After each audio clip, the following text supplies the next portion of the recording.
This is a Sitting Ringside with David Penzer. Quick Fix on Radio Influence.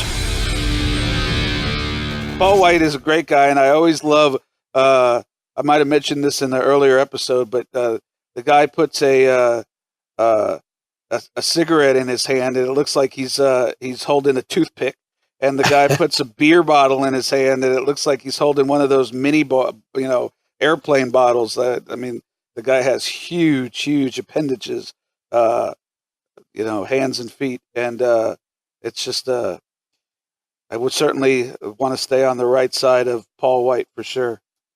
Well, speaking of Paul White, just really quick here, and this is not going to get any heat with him, but would you say, looking at his career, obviously now that it's winding down, I think we can say that safely, would you say he had better matches in WCW or in WWE?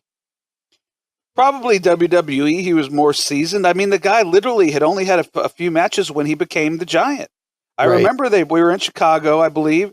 They brought him in, and somebody was managing him at the time and trying to, get him in. And they saw him, and they said, pretty much on the spot, we're going to call him the Giant, and he's going to be Andre's son to play off the feud with Hulk Hogan and Andre the Giant for WrestleMania 3.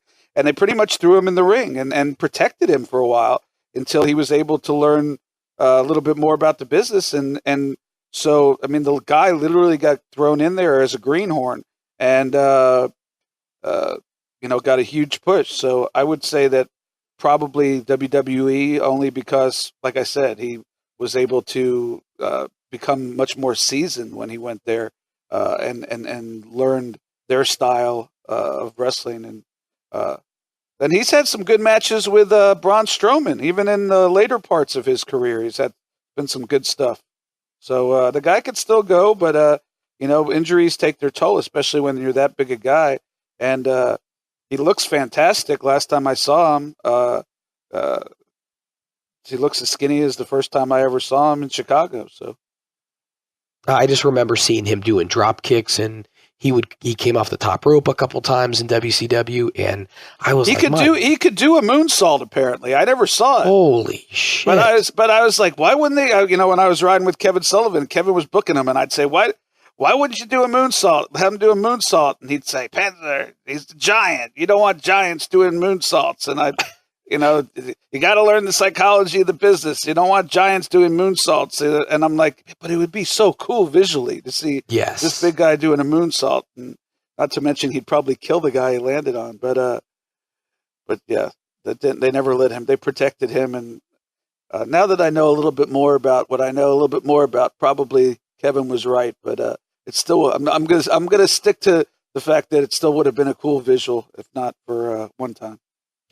I never told you that I had a weird run-in with the Big Show, the Giant, when I was actually in Tampa. I was probably about, 12, 13 years old. We were at a Baskin Robbins, me and my mom, my dad, my sister. So we're in there, and I'm looking at the flavors or whatever.